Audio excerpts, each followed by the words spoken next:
네, 여러분 반갑습니다. 윤은성 목사입니다.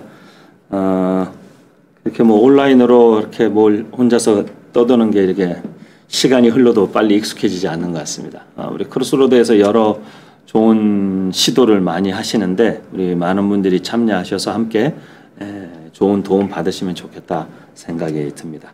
네, 뭐 소개해 주신 대로 저는 이제 뭐 만남이나 백비 같은 이제 역사 서적을 쓰다 보니까 이제 괜히 이미지가 역사 강사 이렇게 막 자꾸 알려지는 것 같아서 좀 뭐 그 나름의 또 제가 좋아하는 분야고 또 영역이니까 좋기는 한데 그래도 이제 제가 가장 오랜 시간을 사실 투자하고 고민한 부분은 리더십 분야였습니다.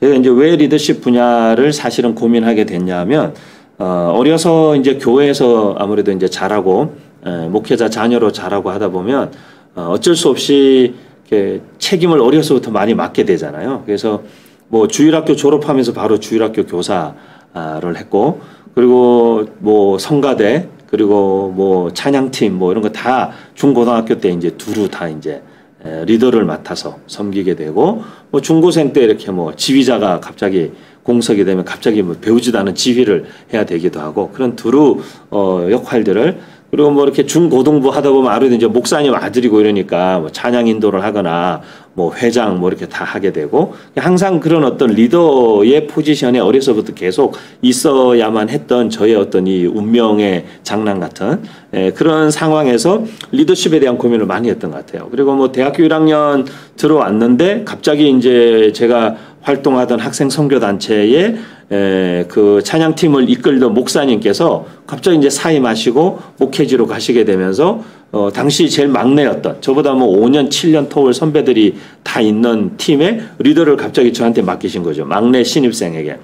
근데 뭐 왜 그러셨는지 모르지만 제가 선배들을 다 앉혀놓고 매주 모임을 인도하고 뭐 말씀도 가르쳐야 되고 뭐 찬양팀도 같이 이끌어야 되고 팀을 이끌어야 되는 자리 계속 이렇게 어려서부터 그리고 젊은 시절에 하나님께서 이제 이상하게 그런 기회들을 리더의 자리에 계속 있어야 되는 기회 또는 어떤 상황들을 계속 저한테 허락하셨고 그러다 보니 자연스레 이거 어떻게 이끌어야 하는가 그리고 어떻게 잘 또 사실 더 정확하고 성경적인 표현으로는 어떻게 잘 섬겨야 하는가에 대한 고민들을 항상 해왔던 것 같습니다. 특히 이제 나이가 항상 어린 상황에 나보다 나이가 많은 분들이나 그룹을 인도하고 이끌어야 됐기 때문에 그런 고민들을 어떻게 하면 내가 실수하지 않고 또는 무례하게 하지 않고 또 이렇게 너무 철없이 미성숙하게 하지 않고 좀 이렇게 그래도 잘해야 된다라는 부담감도 있었던 거. 근데 그런 것들이 이제 시간이 흐르면서 저를 그래도 이렇게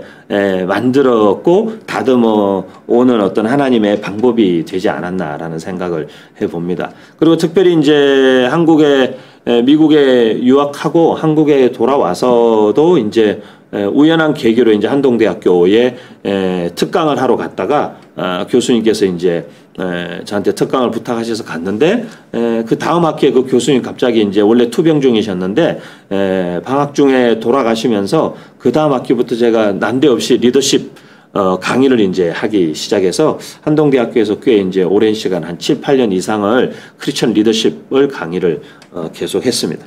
그리고 이제 청년이나 청소년 이런 다음 세대 사역도 한 25년여 계속 해왔고 오늘 어쩌면 이제 이 주제가 저에게는 굉장히 제가 지금까지 해왔던 한 25년여 30여 년 가까이 되는 청년, 청소년, 사역 그리고 또 제가 오래 시간 고민하고 묵혀왔던 리더십이라는 그 내용이 함께 잘 블렌드 돼서 좀 이렇게 여러분에게 전달될 수 있으면 참 좋겠다. 라는 생각을 하게 됩니다. 사실 뭐 세대와 세대를 통합한다라는 개념은 제목을 그렇게 이제 크로스로드에서 정해주셨는데 제가 볼 때는 좋은 표현은 아닌 것 같아요. 왜냐하면 세대와 세대를 통합하는 것은 사실 불가능합니다. 세대와 세대가 연합하는 것은 가능한데 통합이라는 개념보다는 연합 여기가 교단 통합교단 100주년 기념 건물이어서 그런지 모르겠는데 세대와 세대를 통합한다기보다는 세대와 세대를 어떻게 하면 연합하게 할 것인가. 제가 이제 저의 아이덴티티의 한 부분, 저의 정체성의 한 부분으로 사역자로서 삼고 있는 부분이 어깨동무 사역원이라는 단체죠. 근데 이 어깨동무라는 단어를 저희가 어떻게 사용하게 됐냐 하면 먼저는 이제 1997년도에 저희가 미국에서 처음 시작된 단체인데 미국 교회, 우리 한인 교회를 보면 한 교회 안에 세대 간의 갭이 굉장히 컸어요. 그래서 1세대라고 불리는 이민 1세대. 그다음 이제 뭐 보통은 초등 고학년에서 중고등학생 시절에 부모님을 따라 이민을 오게 된 한국말 영어 이중 언어가 가능하다고 얘기하지만 본인들은 한국말도 잘 못하고 영어도 잘 못한다라고 생각하는 그 1.5세 낀 세대라고 하는 1.5세. 그리고 이제 교회 안에 미국에서 태어난 태어났거나 아주 이렇게 한국말도 채 익숙하기 전에 미국에 와서 미취학 연령에 오든지 해서 이렇게 영어가 더 편한 아이들. 그래서 이제 우리가 크게는 1세, 1.5세, 2세. 이것도 요즘에는 이민교회도 굉장히 어려워진 게 제가 보니까 뭐 1.2세, 1.5세, 1세, 1.5세 이것도 정확하지 않다. 2세. 사이에도 구분이 생겨서 1.7세, 8세 뭐 자기는 1.9세 정도 된다. 이런 친구들도 있고 그러니까 완전히 2세 태어나진 않았지만 자기는 뭐 4살 때, 7살 때 왔으니까 1.7세, 8세 뭐 이렇게 이야기하는 친구들이 많이 나타나죠. 그러니까 세대가 예전에 비해서 이렇게 굉장히 세분화되고 있다는 거죠.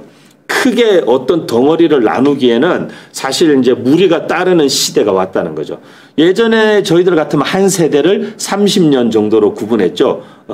그리고 뭐 우리가 10년이면 강산도 변한다. 이렇게 30년, 10년 이런 어떤 단위를 생각을 했는데 요즘에는 여러분 아시다시피 고등학생 아이들이 중학생 아이들 이해 잘 못하고 중학생 아이들이 초등학생들 보면서 와 쟤네 왜 저래 라떼는 이런 말을 이제는 중학생 고등학생들도 라떼라는 표현을 바로 밑에 친구들을 보면서도 와 우리 때 아니랬는데 이제 이런 정도로 이 세대를 구분한다는 것이 굉장히 어려운 시대가 됐습니다. 그리고 이제 여러 가지 이제 이런 기술 문명의 발달, 다양한 문화 사회적 현상 때문에 이 세대가 사실은 나이로 이제 나눠지는 것이 아니라 어떤 특정 문화나 어떤 특정 그 기술이나 어떤 것에 익숙한 세대, 디지털 세대 말하자면 디지털 세대는 나이와 관계가 없죠. 사실은 나이가 50이어도 디지털 기기들을 잘 다루고 활용하는 사람이면 디지털 세대에 적응한 사람이고 아무리 20대여도 컴맹이면 디지털 문화에 적응하지 못하고 SNS도 하지 않고 이런 20대도 얼마든지 있을 수 있습니다. 그렇기 때문에 우리가 이제 이 세대라는 개념도 먼저 우리 안에서 혼동을 하면 안 될 것 같아요. 그래서 너무 이렇게 세대를 막 30년 세대로 나눠서 부모님 세대, 자녀 세대, 이제 뭐 그 다음 세대. 우리 성경에서 또 그런 세대를 나누는 걸 좀 좋아하잖아요. 모세의 세대가 있고, 뭐 출애굽 세대가 있고, 뭐 광야 세대가 있고, 또 뭐 가나안 세대가 있고, 또 뭐 사사기 세대가 있고 이렇게 나누는데 사실 그런 구분이 성경에서는 가능하겠지만 지금 현재 우리가 사역하고 있는 현장에 있는 아이들은 제가 볼 때는 이 세대로 구분한다는 것이 사실은 굉장히 어렵습니다. 하지만 우리가 어느 정도 그래도 사역의 효율성을 위해서 이제 이렇게 뭐 초등, 뭐 중등, 고등 뭐 이렇게 우리가 세대를 좀 구분하고 대학, 청년, 뭐 이렇게 결혼한 커플 이렇게 구분을 하고 있지만 저는 개인적으로 좀 과감하게 그리고 도전적으로 여러분에게 한번 이렇게 말씀드리고 싶은 부분은 이런 세대 구분이 과연 지금도 유효할 것인가 라는 문제에 대해서도 한번 먼저 고민을 해보시면 좋을 것 같아요. 예를 들면 저희가 섬기는 이제 어깨동무 학교 같은 경우에 저희가 소위 말하는 세대 통합 이제 교육을 하는 곳이죠. 그래서 학년이 없습니다. 무학년제. 그래서 1, 2, 3, 4, 5학년, 뭐 고등학교 1학년, 2학년 이런 구분 자체가 없습니다. 그래서 학년은 아예 저희와는 아무 관계가 없고 저희는 개인별 수준별 교육을 하는 학교입니다. 그래서 이 아이의 영어 레벨이 영어 레벨 0부터 10까지 해서 어느 레벨인가를 측정해서 얘가 학년이나 나이와 관계없이 얘의 레벨에 맞는 공부를 하고 그 레벨에서부터 출발해서 계속해서 실력을 올려갈 수 있도록 돕는 그런 방식의 공부 커리큘럼을 운영한다는 것이죠. 어쩌면 교회도 좀 그럴 필요가 있지 않나 생각해 봅니다. 그래서 뭐 이렇게 교회조차도 학교처럼 뭐 초등 1학년, 초등 2학년 이렇게 나누기보다는 제가 볼 때는 조금 더 통전적이고 우리가 흔히 요즘에 많이들 언급하는 사회성 이런 여러 문제들 그리고 리더십 특히 관계에서는 저는 교회 학교도 좀 세대 통합 을 좀 할 필요가 있다. 그래서 지금 세대가 제가 볼 때는 거의 1년 단위로 나눠진다고 저는 개인적으로는 사실 생각할 정도로 학년마다 다 다르게 생각해야 된다고 보는데 한 3, 4개 정도 학년 세대를 통합해서 소그룹을 형성해주고 그 자체가 하나의 작은 커뮤니티, 하나의 사회가 되게 만들고 그 안에서 서로 간에 협업하고 그 안에서 누군가가 리더십을 발휘하고 그 안에서 누군가가 헬퍼십을 발휘하고 하는 이런 다양한 어떤 이 리더십과 팔로워들과 이 모든 것들의 다이나믹을 어려서부터 경험하면서 자랄 수 있도록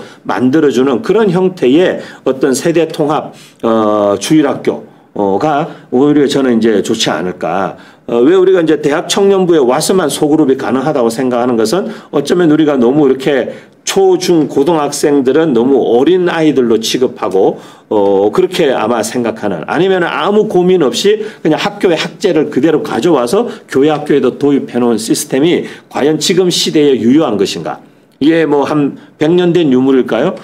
학교와 역사를 같이 하겠죠. 그런 측면에서 본다면 이 교회 학교에도 지금 완전한 새로운 패러다임 시프트가 일어나야 된다. 어떤 발상의 전환 이 필요하다라는 것을 먼저 이 세대와 관련해서 좀 말씀을 드리고 싶습니다. 세대에 대한 부분을 먼저 우리가 조금 더 어떻게 접근할 것인가를 생각해 봄으로써 세대와 세대를 그럼 어떻게 커넥팅 할 것인가 그리고 어떻게 연합하게 할 것인가라는 문제는 그 다음 이야기로 우리가 해나갈 수 있을 것 같습니다. 그래서 이 세대에 대한 고민을 같이 한번 해보자. 우리가 지금까지 해왔던 전형적인 30년을 한 세대로 보는 것이 과연 가능한가? 뭐 미국 같은 경우는 부모 세대냐, 뭐 이런 여러 가지 뭐 베이비 부모들 이렇게 쭉 이렇게 세대의 구분이 있잖아요. 다 거기도 보면은 뭐 최소한 15년에서 30년 터울로 구분하는데 그런 구분들이 지금 시대는 굉장히 이제 늦다는 거죠.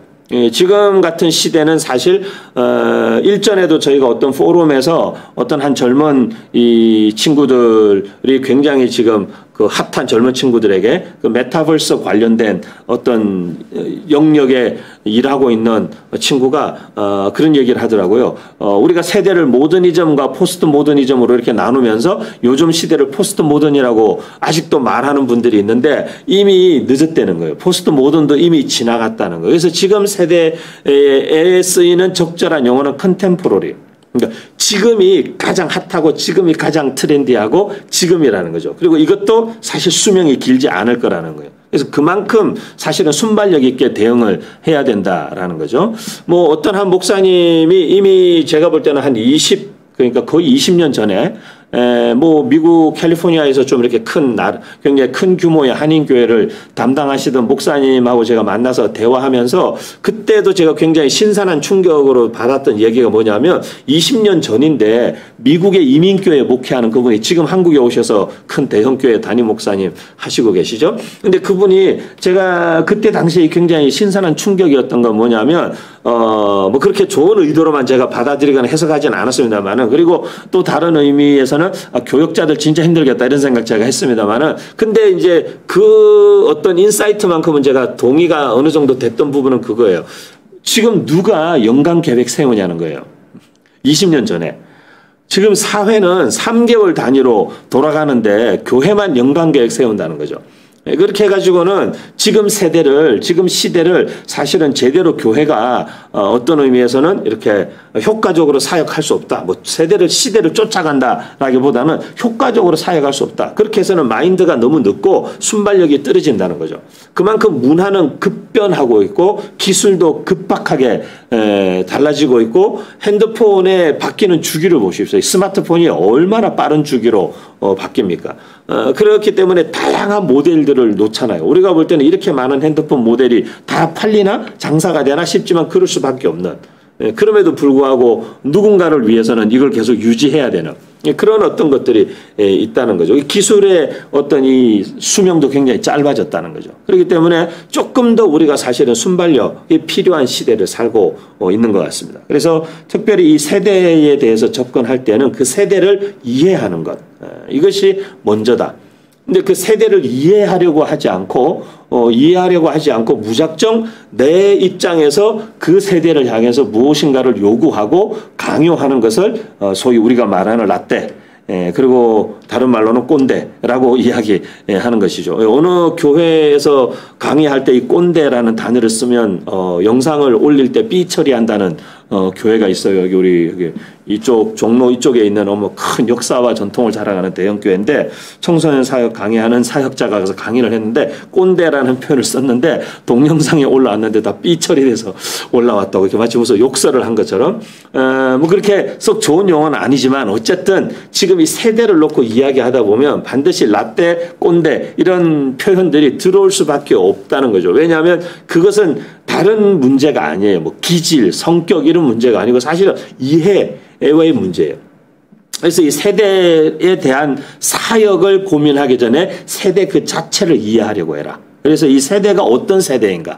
이 세대는 어떤 세대? 사사기 세대는 어떤 세대이며 가나안 세대는 어떤 세대이며 출애굽기 세대는 어떤 세대이며 포로 시대를 보냈던 세대는 어떤 세대이며 이 신약 시대의 이 세대들은 어떤 세대이며 초대교회 이것들에 대한 어떤 연구와 이해와 그 컨텍스트 안에서 성경도 우리가 읽어내야 되듯이 지금 세대를 향한 어떤 사역들을 고민하는 데 있어서는 이 세대에 대한 이해가 먼저 선행되어져야 된다. 그래서 공부를 많이 하셔야 돼요. 그래서 뭐 제가 우리 뭐 학교 뭐 홍보 아닌 홍보를 하자면 제가 실천신학대학원 내일 아침에도 제가 이 크로스로드 이 자리에서 저희 학교 기자 간담회가 내일 있는데 어떤 실천신학대학원의 석사 과정으로 청소년 청년 사역 그 리더십 과정을 개설해서 청소년 청년 사역자들이 좀 전문적으로 훈련받을 수 있는 학위 과정을 굉장히 좋은 장학금 혜택과 함께 제가 준비를 했는데 그런 과정을 하는 이유도 그 과정을 기획하고 구상하면서도 이 우리가 섬겨야 되고 사역해야 되는 청소년, 청년, 지금 20대들의 이 세대의 문화 키워드 이제 이런 것들을 이해하는 것이 사실은 어떤 사역을 가지고 그냥 우리가 지금까지 전통적으로 해오던 방식의 무슨 뭐 예배 그다음에 양육 뭐 이렇게 하지만 사실은 예배의 내용은 예배가 중요하고 본질이지만 그 안에 들어가는 핵심적인 내용들은 사실 이 세대에 맞게끔 트랜스폼 돼야 되는 거거든요. 그래서 그런 부분에 있어서는 세대에 대한 이해가 굉장히 중요하다. 그래서 세대와 세대를 우리가 통합, 연결, 하나 되게 하는 목회, 리더십을 고민하는 데 있어서 가장 어떻게 보면 선행되는 과제는 세대에 대한 이해라고 볼 수가 있겠습니다. 그래서 우리 목사님들도 뭐 80년대생, 90년대생에 대한 책들을 사실은 많이 읽으셔야 그런 책들을 읽지 않으면 이 세대를 이해하는 데 사실 공감하기가 어렵다는 거죠. 그리고 우리가 최소한 공감하는 것까지는 어려워도 이해하는 정도만 해도 그 세대들은 그래도 우리 목사님이 되게 우리를 이해하려고 노력하시는구나. 이것도 굉장히 중요합니다. 우리 목사님은 아예 우리를 이해하려고 하지 않는구나 이렇게 생각하면 아이들이 마음을 다 닫아버리기 때문에 이 세대에게 그 세대에게 접근할 수가 없어요. 그 세대에게 접근하기 위해서는 우리 목사님이 우리와 공감해 주시는구나. 그러면은 너무 좋죠. 하지만 공감보다 우리를 그래도 이해하려고 되게 애쓰시는구나. 그 정도도 괜찮아요. 근데 아예 우리를 이해할 생각이 없구나. 이거는 심각한 문제라는 거죠. 그래서 세대와 세대를 연합하고 연결하고 통합하는 목회 리더십을 발휘하기 위해서는 제일 먼저 세대에 대한 공부를 통해서 그 세대를 이해해라 라는 어떤 숙제와 부담감을 여러분에게 먼저는 드리고 싶어요. 그래서 이 세대는 뭘 고민할까? 그런 부분들이죠. 그러니까 이 부분을 이해하는 데 있어서 책으로도 해야 되겠지만 사실은 대화와 소통, 만남 이제 뒤에 강의에서 계속 내용이 나오겠지만 이런 문제들이 굉장히 중요합니다. 그래서 어떻게 이해할 것인가라는 부분은 조금 이제 다음 강의에서 계속 설명해 드리기로 하고요. 먼저는 이걸 굉장히 강조하고 싶어요. 세대와 세대를 잘 연결하고 연합하는 목회를 하고 싶다면 세대에 대한 이해를 해야 된다. 세대에 대한 이해를 하려면 그 세대에 대한 공부를 해야 된다. 그 세대를 알기 위한 노력이 필요하다는 거예요. 돈도 들여야 되고 아이들에게 피자도 사줘야 되고 아이들에게 라면도 끓여줘야 되고 그래서 먹이면서 먹고 나면 아이들이 마음이 풀려가지고 이렇게 술술술 막 이야기를 쏟아내요. 그러면 이 친구들은 이런 생각을 하는구나. 우리 중고등부는 이런 생각을 갖고 있구나. 여러분 솔직히 제가 묻겠습니다. 여기 담임 목회자들이 많이 계실 거라고 제가 생각하는데 솔직히 제가 오늘 한번 정직하게 물어볼게요. 여러분 1년 중에 중고등부 아이들하고 만나서 밥 먹으면서 대화하는 담임 목사님 몇 분이나 계실까요? 그럼 어떻게 되겠어요? 그러면 이제 저는 그렇게는 안 해도 우리 중고등부에 아주 좋은 사역자를 세워서 그분을 다 믿고 맡겨준다고 그러면 되는 것 같죠? 되지 않습니다. 왜냐하면 그 중고등부 전도사님 믿고 맡겨주는 거 감사한데 그 중고등부 전도사님이 아이들하고 만나면서 듣고 알게 되고 아이들이 교회에 대해서 가지고 있는 생각, 아이들이 어른들에 대해서 가지고 있는 생각, 그리고 교회에 대한 기대 이런 것들이 있을 때 그것들을 담임 목사님하고 소통해야 되는데 이 전도사님이 담임 목사님이나 장로님들한테 설명했을 때 그걸 이해를 못하는 거예요. 그러면은 결국에는 소통이 되지 않고 있는 거예요. 중간 리더십이 있다 할지라도 그 중간 리더십을 통해서만 계속 소통하고 커뮤니케이션 하면 그 완전하지 않다는 거예요. 완전한 소통이 일어나지 않고 있는 거죠. 중간에서 뭔가 하나가 걸러지거나 필터링 돼서 걸러지거나 걸림돌이 되거나. 그래서 사실은 저는 담임 목사님들께 아무리 큰 교회라도 관계없어요. 저는 뭐 제 주변에 10,000명, 몇만 명 목회자들도 계신데 관계없어요. 몇천 명, 다 관계없어요. 몇십 명. 만나야 합니다. 청소년들 만나야 되고 청년들 만나야 되고 그 아이들의 이야기를 듣는 시간을 가지지 않고서는 이 세대에 대한 사역을 정확하게 자기가 위임한 그 중간 리더십 내지는 그 담당 교역자하고도 소통하는 일이 쉽지 않을 거라는 거예요. 왜? 내가 그만큼 그 세대를 이해하지 못하는데 이분이 갖고 있는 목회 계획이나 어떤 전략, 어떤 하고 있는 프로그램들이 과연 우리 교회 전체적인 목회 방향성과 맞는가 맞지 않는가를 담임 목사님 그걸 어떻게 알겠어요? 이 세대 자체를 모르는데. 담임 목사가 된다는 것은 그 정도의 부담감과 그 정도의 공부와 그 정도 대가 지불은 해야 하는 거죠. 담임 목사가 모든 것을 다 알아야 되는가라고 저한테 물어본다면 저는 예라고 대답하고 싶어요. 네, 다 아셔야 돼요. 어린이 사역, 청소년 사역 전문적으로 그 담당 사역자만큼 막 같이 뒹굴고 뛰면서 할 수는 없다 할지라도 적어도 아까 말씀드린 대로 이해는 하고 있어야 된다는 거예요. 어린이 사역의 가장 본질은 뭔가? 지금 어린이 사역에 있어서 굉장히 중요한 흐름은 무엇이고 가장 핫한 프로그램은 어떤 게 있고 요즘 아이들이 어떤 영상을 어떤 유튜브에 어떤 교회 관련된 영상을 많이 보는지 이런 것들 정도는 흐름은 파악하고 계시고 이 세대에 대한 이해는 하고 있어야 교역자와도 소통할 때에 담당 교역자도 우리 담임 목사님이 이해를 하고 계시는구나. 그리고 우리 담임 목사님이 이걸 공감하고 계시는구나. 우리 담임 목사님이 관심이 있으시구나. 이런 것들이 사실은 여러분들이 큰 교회에서 중간 리더인 부교역자들과 함께 파트너십을 이루어서 세대와 세대를 통합하는 목회를 이뤄내는 데도 굉장히 중요한 요소가 된다라는 것을 말씀을 드리는 것이죠. 그래서 세대에 대한 이해를 위해서 담임 목사님들 그 담당 교역자는 물론이거니와 교사들도 마찬가지 이해시켜야 됩니다. 네, 그리고 이해할 수 있도록 공부해야 되고 함께 모여서 그 아이들과 그리고 대화해야 되고 접촉해야 되고 정말 함께 시간을 보내면서 세대를 이해하는 것. 그것이 세대와 세대를 연합시키는 통합하는 리더십이 굉장히 중요하다. 그래서 이제 제가 우리 어깨동무 말씀을 드리면서 이 말씀을 왜 드리냐면 어깨동무 사역원의 첫 시작이 미주 이민교회에 분리되어진 한 교회 안에 세 세대 있다가 2세는 영어권이니까 1세 목사님하고 장로님들하고 소통도 잘 안 되고 그리고 이 1세대 어른들이 볼 때는 2세들이 소통하는데 이분들이 영어 잘 못하고 얘네들은 한국말 잘 못했어요. 그러니까 한국말로 막 얘기하면 이 친구들이 떠듬떠듬 한국말로 이야기하니까 영어로 얘기하면 거의 뭐 우리 2세들이 뭐 미국의 아주 엘리트들이 될 수도 있는데 한국말로 하니까 초등학생 같은 한국말을 하니까 이 어른들이 볼 때는 이 친구들이 평생 어린애인 거예요. 나이가 40이 돼도 한국말 어린애 같이 하니까 어린애라고 생각하니까 리더십의 문제가 갈등이 관계성의 갈등이 생기고 그러면 이제 2세들이 한인교회에서 뛰쳐나가서 영어권 교회 뭐 인터내셔널 이런 뭐 다민족 다문화 공동체를 만들어서 개척해서 교회 사고 뛰쳐나가기도 하고 교회는 한인교회는 다음 세대가 계속 없어지는 거죠. 이탈하니까.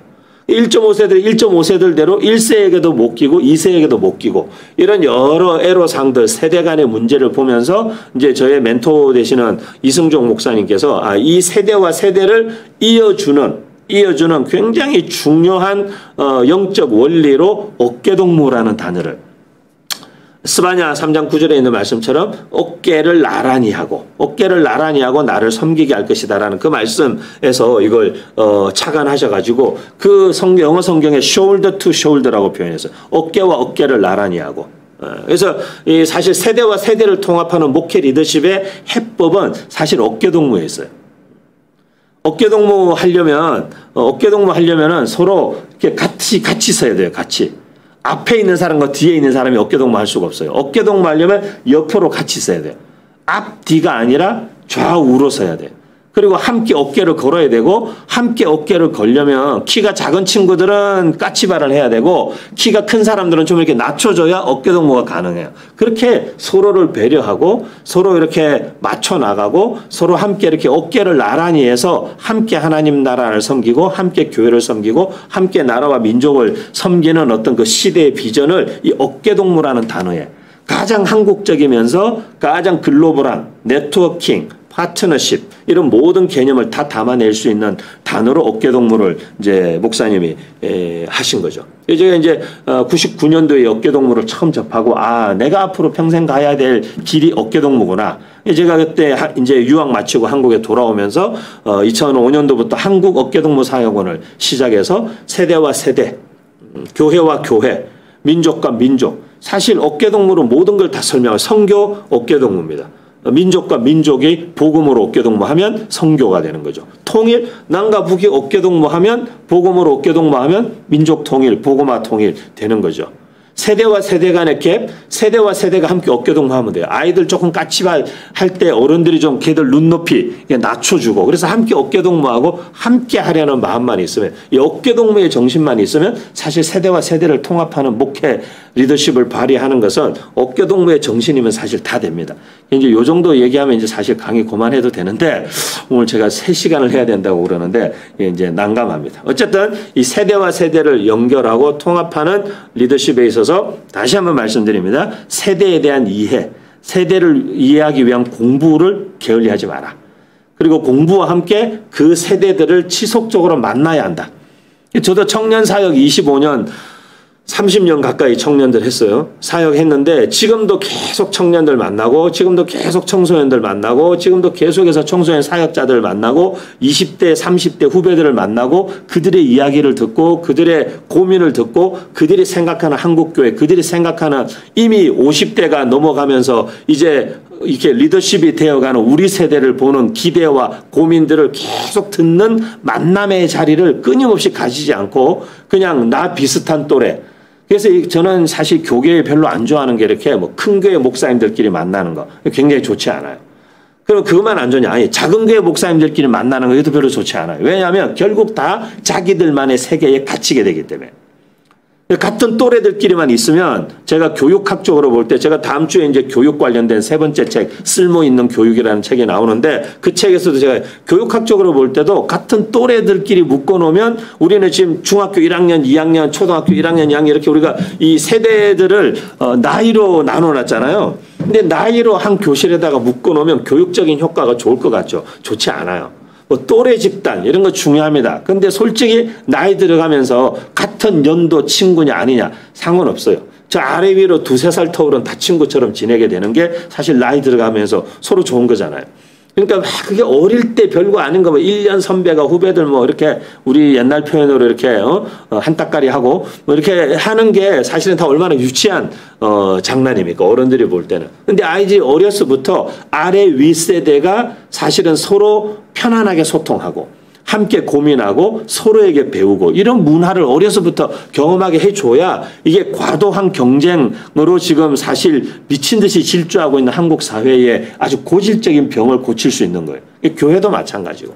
교회부터 저는 빨리 교회 학교부터 교회부터 이거 개혁해야 돼요. 개혁해서 우리 주일학교부터 소그룹 체제로 학년별이 아니라 소그룹 체제로 그리고 소그룹을 주일학교를 셀처치처럼 소그룹들로 나누고 그 소그룹들을 묶어서 관리하는 교사가 있고 이런 방식으로 이제는 그 안에서 리더십과 구조와 사회성과 공동체성을 경험할 수 있는 것들로 사실은 바꿔주는 교회가 앞으로 앞서가는 교회가 될 거고 세대와 세대를 통합하는 목회 리더십을 발휘할 수 있는 굉장히 중요한 키를 갖고 가시게 될 거예요. 그래서 이 부분 정말 저는 제가 나름 이 다음 세대 사역 분야에 30여 년 헌신한 사람으로서 확신이 있습니다. 그래서 우리 목사님들 오늘 혹시 방송 이 강의에 함께 참여하고 계시는 분들 작은 교회일수록 더 좋아요.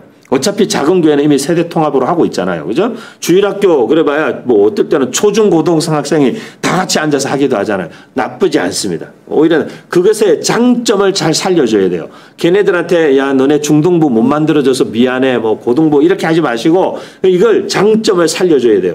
동생들 때문에 이 아이들이 빨리 성숙하고요. 형들 때문에 동생들이 빨리 성숙합니다. 정말 시너지가 어마어마합니다. 저희 학교에서는 이런 놀라운 어떤 결과들을 정말 많이 보고 있어요. 오히려 아이들끼리만 있으면 철 안 듭니다. 같은 나이 또래들끼리 있잖아요. 얘들은 영원히 같이 철 안 들면서 자랍니다. 근데 아래 윗세대가 섞여 있으면 그리고 아래 윗세대가 함께 할 때 제가 보면 우리 어깨동무 학교도 아래 윗세대가 자주 만나고 자주 섞이고 자주 함께하는 일들이 많을 때 아이들이 빨리 성숙해요. 큰 아이들도 굉장히 많이 성품도 말도 행동도 다 다듬어져요. 근데 이게 같이 섞이는 일이 별로 없으면 없을수록 아이들은 계속 아이들처럼 남아있고 큰 애들은 큰 애들대로 여전히 또 철없는 모습으로 계속 자라요. 그러니까 이게 굉장히 중요한 제가 교육 현장에서도 이미 수년간 경험하면서 제가 체득하게 된 것이고 이 교육학적으로도 여러 가지 측면에서도 이 세대와 세대가 통합하는 사실은 세대 통합 소그룹 세대 통합 어떤 교회 학교 이런 개념으로 이제는 발전해 나가야 된다라는 그 다음 방향성에 대한 것을 저는 좀 강하게 말씀을 드리고 싶습니다. 그러면 이제 어쨌든 이번 오늘 강의의 주제가 리더십 관련된 부분이니까 리더십에 대한 이야기를 조금 이제 해 보면 좋을 것 같습니다. 이제 모든 것은 이제 정의를 어떻게 하느냐 굉장히 중요하죠.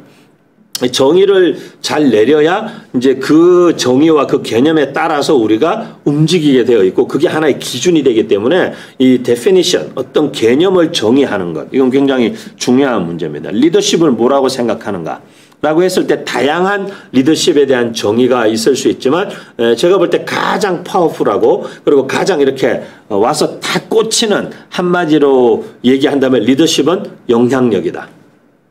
존 맥스웰 목사가 주로 많이 이야기했고 존 맥스웰 목사는 아시다시피 리더십에 대한 책도 많이 쓰셨고 목회자이지만 리더십에 대한 책과 연구를 많이 해서 국가 수반들 그리고 이런 국회의원들 각 나라의 전 세계 수십 개 나라의 리더들에게도 영향을 주는 그런 어떤 리더십의 나름의 전문가로 한 시대를 이분도 지난 한 세대를 끌어오신 분이죠. 이분의 책이 엄청 많은데요.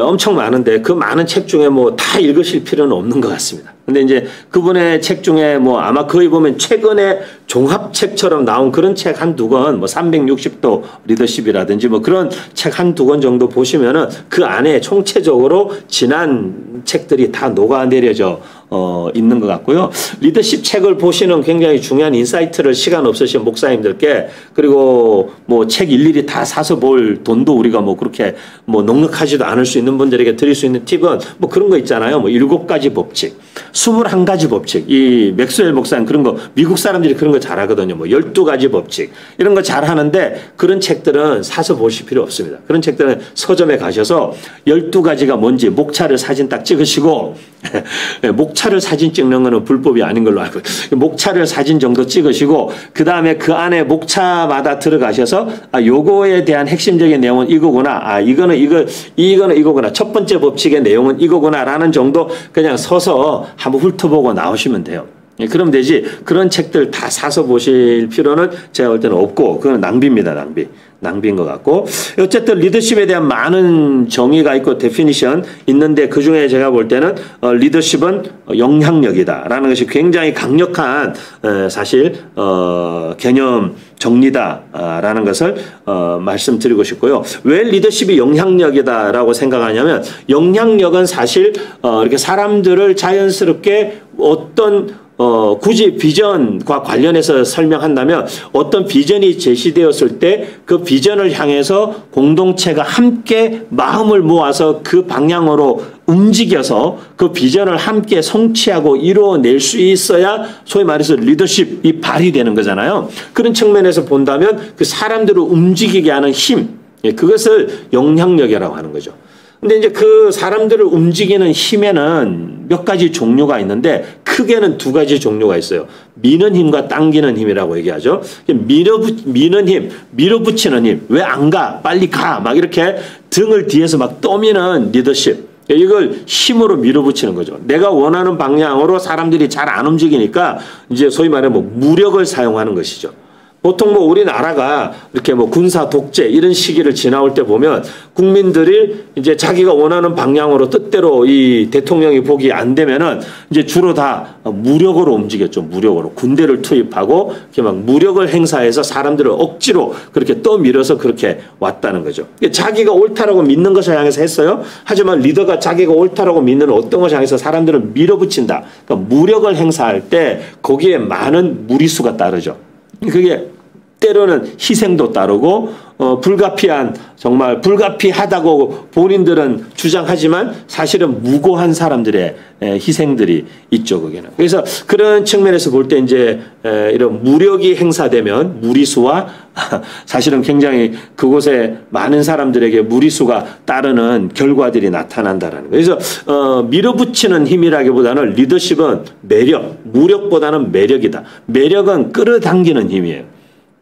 리더가 막 가라고 뒤에서 등 떠미는 것이 아니라 리더가 앞서서 걸어가면 사람들이 그 리더가 제시하는 비전과 그 방향과 리더가 가지고 있는 어떤 가치 그리고 그의 성품과 그의 어떠함을 보고 그가 가는 길을 우리도 따라가고 싶어서 그를 따르는 리더십이죠. 그것을 우리가 소위 팔로워십이라고도 얘기하죠. 사실 가장 좋은 모델이 예수님이죠. 예수님은 그냥 이렇게 가시면 제자들이 따르고 무리들이 따르고 예수님 산에 오르시면 제자들이 따르고 무리들이 따라가고 또 예수님 그곳에서 강을 바다를 건너 호수죠. 갈릴리 호수를 건너 건너편 동네로 가시면 어느 순간 사람들이 또 거기까지 따라와 있어요. 그러니까 나 이제 저쪽 강 건너러 가니까 너네도 강 건너러 다 가 이렇게 말씀하실 필요도 없어요. 그냥 그분이 가시면 따라가는. 그걸 소위 말하면 영향력인 거죠. 사람들을 움직이게 하는 힘. 그래서 기업에서는 그것을 모티베이션, 동기부여라고 얘기하죠. 어떤 사람들에게 동기를 부여한다. 동기라는 것은 움직일 수 있는 어떤 원인과 이유를 제공하는 건데, 아, 우리가 해야 하는구나, 움직여야 하는구나, 그 동기부여를 하기 위해서 막 이렇게 리더들이 하죠. 근데 이제 우리 하나님께서 우리 믿는 사람들을 움직이는 방법 그리고 목회자들이 사실 교회에서 성도들이나 교회 공동체를 이끄는 방법은 사실 이렇게 동기를 부여하는 것이 아니라 영감을 불어넣는 거죠. 그래서 기업에서 모티베이트 한다면 교회에서는 인스파이어 하는 거죠. 그래서 영감이 되게 중요해요. 우리 성령의 영감 이런 것처럼 교회는 영감이죠. 그래서 목회자들은 주로 비즈니스 리더십을 발휘하는 것이 아니라 영적인 리더십을 발휘하는데 비즈니스 리더십과 영적인 리더십의 가장 근원적인 차이는 동기부여를 하려고 하느냐 아니면 영감을 불어넣느냐. 하나님의 말씀으로 여기는 계속 우리가 왜 이 일을 해야 되는지 일에 대한 당위성을 계속 강조하게 돼 있어요. 이 일의 필요성, 이 일의 중요성, 이 일의 뭐 이런 것들을 당위성을 강조하게 돼 있죠. 그래서 해야 된다고. 그런데 여기는 그렇게 하지 않아요. 하나님의 사랑과 성령의 임재와 그분의 희생과 그분이 가신 길과 그 하나님의 말씀을 통해서 영적인 감동이 주어짐으로 성도들로 하여금 자발적으로 헌신해서 그 길을 가게 하고 그 따라오게 만드는 것. 그래서 목회자들은 사실 설교로 말하는 거죠. 설교로. 설교로 말한다고 하면 또 어떤 분들은 이 설교를 통해서 자기 하고 싶은 얘기 하거나 자기가 원하는 쪽으로 교회를 움직이기 위해서 똑같이 기업에 있는 사람들이 이윤과 사익을 추구하기 위해서 하는 동기와 목적으로 하는 것이 아니라 하나님의 말씀의 감동과 하나님의 말씀의 비전이 성도들의 심령에 성령의 감동으로 전달되어서 따르게 하는 그 힘, 그것이 영적인 영향력이죠. 그래서 우리 크리스찬 리더십에 있어서 영적 영향력이라는 것은 이 영감이 있느냐 없느냐, 성령의 감동하심을 함께 받느냐 못 받느냐, 이 문제가 사실은 굉장히 인간적인 리더와 영적인 리더를 구분하는 중요한 잣대가 된다는 거예요. 그래서 우리 목회자들이 진짜 영적 리더로 서기 위해서는 사실은 성령의 감동하심 안에서, 예를 들면 당회를 해도 당회하면서 얼마나 많이 싸웁니까? 지금 한국교회가 당회 때문에, 당회가 장로님 때문이 아니라 목사님들도 제가 볼 때는 문제가 많아요. 목사님들이 성령의 감동을 따라 진짜 장로님들과 함께 그 성령의 감동을 받는 당회를 운영하시면 얼마든지 제가 볼 때는 기쁘고 즐겁고, 때로는 서로 간에 마찰과 갈등이 있더라도 그걸 영적인 성령의 감동 안에서 해결해 나가면서 끌어갈 수 있는데, 그러지 않고 이걸 인간적으로 설득하고 뒤에서 따로 만나서 이렇게 소위 우리 밀실 정치를 하고 이런 방식으로 만약 교회, 당회나 교회를 운영한다면 반드시 스스로 그것에 발목 잡히게 되는 일이 나중에 나타나죠. 그리고 그렇게 밀실 정치했던 그분이 나중에 목사님 발목 다 잡아요. 이 때문에 이 리더십에 있어서 실제적으로 진짜 중요한 리더십의 어떤 본질적인 차이점, 인간적인 리더와 영적인 리더의 본질적인 차이는 인간적인 어떤 막 동기, 막 관계성으로 막 이렇게 어떻게 인간적인 말로 설득하는 것이 아니라 성령의 감동하심 안에 함께 주님께서 주시는 영감으로 우리가 함께 마음이 일심동체가 되고 하나 되어서 그 방향으로 움직이는 것, 그리고 온 교회가 함께 그 성령의 움직이심을 쫓아갈 수 있는 그런 성숙한 영적인 공동체로 세워지는 것, 그것이 굉장히 중요하고, 그런 영적인 어떤 흐름을 이끌어내는 리더, 그것을 이 영적인 리더십의 영향력이다라고 이야기하는 것이죠.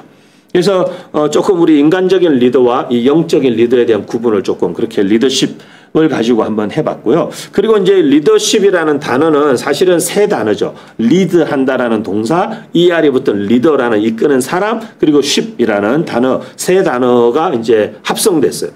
이 쉽이라는 단어는 여러분 잘 아시다시피 어떤 그 앞에 붙는 어떤 것의 가치나 어떤 그 가치나 그 존재의 어떠함에 합당한 어떤 것들을 의미해요. 그래서 뭐 예를 들어서 월십이라고 했을 때는 월스터라는 단어와 십이라는 단어죠. 그래서 가치에 합당한 행위를 드리는 것, 그것이 월십이에요. 그래서 우리가 하나님을 월십한다라고 했을 때는 하나님이라는 분의 가치에 합당한 어떤 행위, 무엇을 드리고 나아가는 것.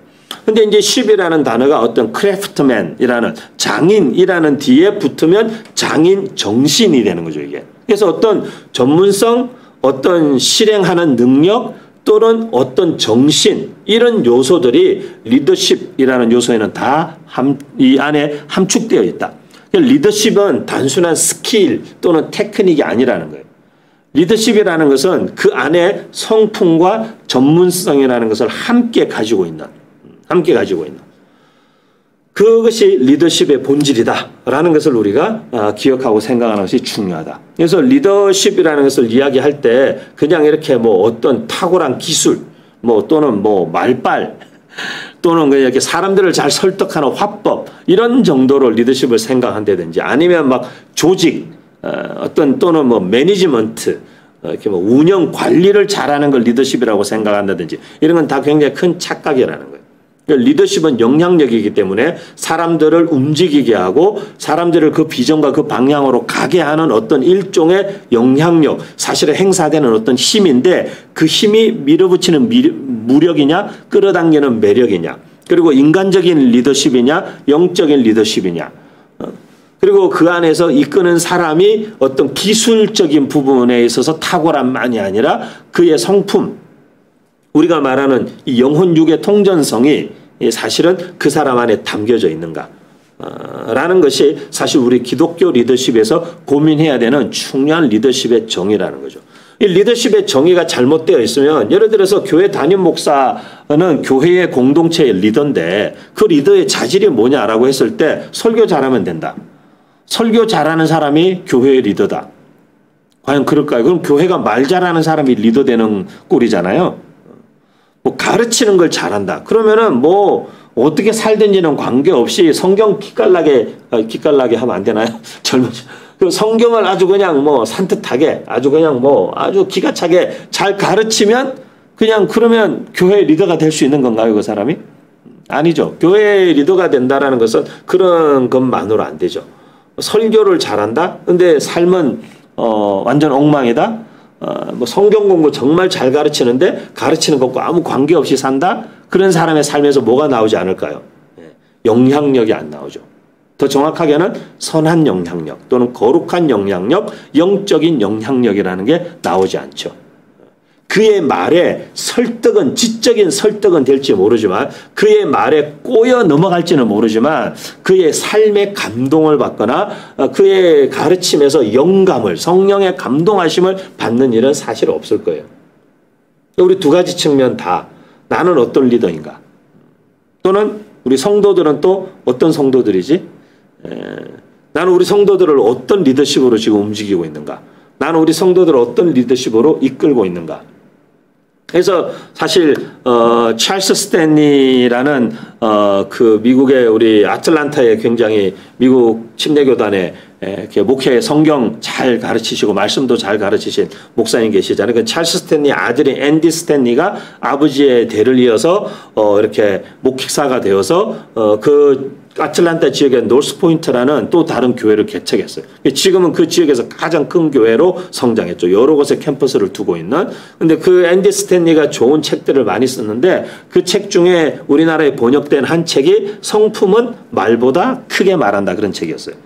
그 책의 영어 제목이 원래 Character Speaks Louder Than Words. 그래서 캐릭터가 한 사람의 성품이라는 것이 사실은 그의 말보다 훨씬 큰 소리로 말한다라는 것을 우리에게 이야기하고 있죠. 그리고 그 앤디 스탠리가 그 책에서 그렇게 성품이라는 단어를 그렇게 정의합니다. 하나님의 기준에 옳다라고 믿는 것을 끝까지 지켜나갈 수 있는 어떤 힘, 그것을 성격, 성품이라고 앤디 스탠리가 그 책에서 정의했죠. 그래서 우리가 요 첫 번째 세션에서는 우리가 사실 리더십을 발휘하고 세대와 통합하고 뭐 이런 거 다 중요한데 그 과정에 있어서 리더십이라는 게 뭔가, 그리고 영적 리더십이라는 게 뭔가, 크리스천 리더십이라는 게 뭔가, 이걸 사실은 명확하게 통전적으로 이해하고 우리 안에 딱 정확하게 개념을 정리하지 않으면 사실 우리가 리더십이 이거야 라고 생각하는 분은 그렇게 하려고 애쓸 거고 리더십이 저거야 라고 생각하는 분은 저렇게 하려고 애를 쓸 거기 때문에 성경적이고 건강한 리더십에 대한 정의부터 명확하게 하는 것이 굉장히 중요하겠다 라는 생각에서 첫 번째 세션은 리더십의 정의에 대해서 여러분과 함께 세대에 대한 이해와 공부의 필요성, 그리고 그 이해와 공감을 위한 만남과 이런 우리의 사실 대가지불, 노력의 필요성에 대해서 말씀드리고 또 리더십의 기본적인, 아주 기본적인 정의에 대해서 여러분과 함께 생각을 해봤습니다. 그러면 이제 한 10분 정도 쉬었다가 3시에 다시 이제 두 번째 리더십 강의 세션을 시작하도록 그렇게 하겠습니다. 우리 또 이 앞부분 함께 들으시느라고 또 수고하셨습니다. 감사합니다. 10분 뒤에 다시 뵙겠습니다.